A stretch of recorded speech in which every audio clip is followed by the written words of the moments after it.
తగ్గిన కోవిడ్ మళ్లీ చాచుతోంది. అంతా అయిపోయిందిలే అనుకునే లోపు మరలా విజృంభిస్తోంది. ఇక మళ్లీ జడలు విప్పుతున్న మహమ్మారి బెంబెలెత్తిస్తోంది. గ్రేటర్ హైదరాబాద్ క్రమంలో పెరుగుతున్న కేసుల సంఖ్య నేపథ్యంలో అప్రమత్తంగా ఉండాలని వైద్య నిపుణులు హెచ్చరిస్తున్నారు. ఆ క్రమంలో ఆసుపత్రిలో ప్రత్యేక కోవిడ్ వార్డులు సిద్ధమవుతున్నాయి.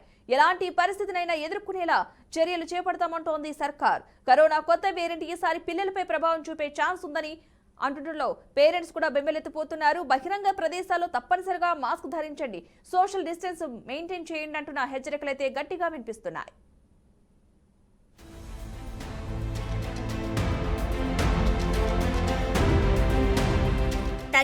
తగ్గిన కోవిడ్ మళ్లీ తన ఉనికిని చాటుకుంటుంది. అడపాదడపా నమోదుతున్న కేసులు కొద్ది రోజులుగా పెరుగుతున్నాయి. ఈ కేసుల సంఖ్య భయపెడుతుంది. సింగపూర్ దేశంలో విజృంభిస్తున్న కరోనా కొత్త వేరియంట్ JN1 ఇతర దేశాలకు సైతం వ్యాపిస్తుంది. ముఖ్యంగా ఇండియాలో కలకలం రేపుతుంది. ఆందోళన చెందాల్సిన అవసరం లేదని వైద్యులు చెబుతున్నా కేసుల సంఖ్య క్రమంగా పెరుగుతుంది. దాదాపు ఏడాదిన్నరగా కరోనా మహమ్మారి అంతమైందని ఊపిరి పీల్చుకుంటున్న తరుణంలో మరో కొత్త వేరియంట్ బయలుదేరింది. సింగపూర్ సహా ఇతర దేశాల్లో పెద్ద ఎత్తున కేసులు నమోదవుతున్నాయి. ఇటీవల ఇండియాలో సైతం ప్రవేశించిన కరోనా వైరస్ కొత్త వేరియంట్ JN1 కేసులు పెరుగుతున్నాయి. గత 24 గంటల్లో దేశంలో కొత్త వేరియంట్ JN1 కేసులు పెరుగుతున్నాయి. కోవిడ్ కొత్త వేరియంట్ విస్తరిస్తున్న నీతి ఆయోగ్ అధికారులు ఇప్పటికే వివిధ రాష్ట్రాల అధికారులతో మాట్లాడుతున్నారు. రాష్ట్రాలు, కేంద్ర పాలిత ప్రాంతాల్లో పరీక్షల సంఖ్య పెంచాల్సిన అవసరం ఉందని చెప్పారు. మరోవైపు సంక్రమణను నియంత్రించేందుకు నిఘా వ్యవస్థను బలోపేతం చేయాలి అని కోరుతున్నారు.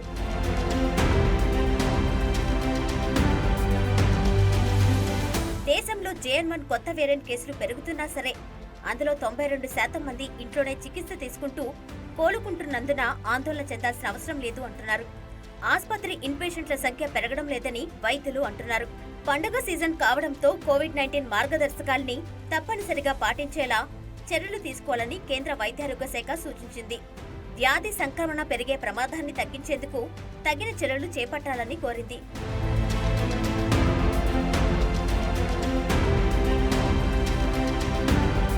తెలంగాణలో ఇప్పటికే యాక్టివ్ కేసుల సంఖ్య పెరుగుతుంది.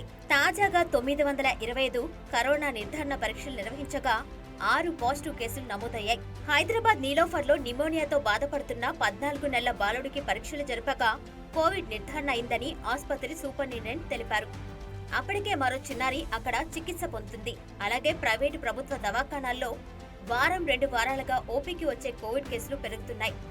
కొద్ది నెలల క్రితం వరకు కోవిడ్ కేసులు తగ్గడంతో ఎక్కడికక్కడే వైరస్ నిర్ధారణ పరీక్షలు చేయడం నిలిపివేశారు. మళ్లీ కోవిడ్ వైరస్ ప్రభావంతో పరీక్షలు షురూ చేశారు. కానీ ఎవరిని ఇంతవరకు ఆసుపత్రుల్లో అడ్మిట్ చేసుకోవాల్సిన పరిస్థితులు ఉత్పన్నం కాలేదు. ప్రస్తుతం ఓపీలోనే చికిత్సలు పొందుతున్నారు.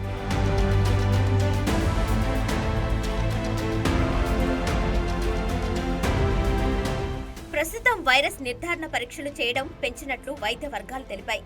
కొత్త సబ్ వేరియంట్ JN1 ఉనికి ఉందా లేదా అనేది ఇప్పుడే ఖచ్చితంగా నిర్ధారణకు రాలేమని, కొద్ది రోజులు గడిస్తే గాని పరిస్థితి స్పష్టం కాదని అంటున్నారు. కేరళ, ఉత్తరప్రదేశ్లో కొత్త వేరియంట్ కేసులు పెరుగుతూ ఉండడంతో వైద్య శాఖ అప్రమత్తమైంది. ఒక్కొక్క ఆసుపత్రిలో ఒక్కొక్క రకంగా వారం 10 రోజుల నుంచి మైల్డ్ కేసులు చూస్తున్నట్లు వైద్యులు తెలిపారు.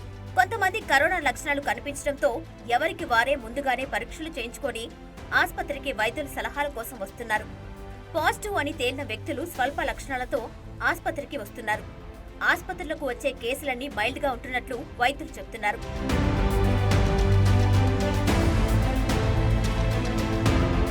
కొత్త సబ్ వేరియంట్ వైరస్ నిర్ధారణ పరీక్షల్ని గాంధీ మెడికల్ కాలేజ్ పర్యవేక్షణలో పరీక్షలు నిర్వహిస్తున్నారు.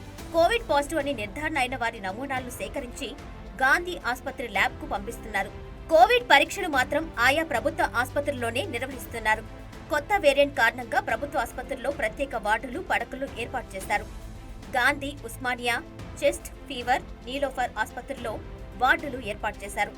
గాంధీలో 50, చెస్ట్ ఆసుపత్రిలో 20, ఫీవర్ ఆసుపత్రిలో 20, ఉస్మానియా ఆసుపత్రిలో 5, నీలోఫర్ ఆసుపత్రిలో 20 పడకలను సిద్ధం చేశారు.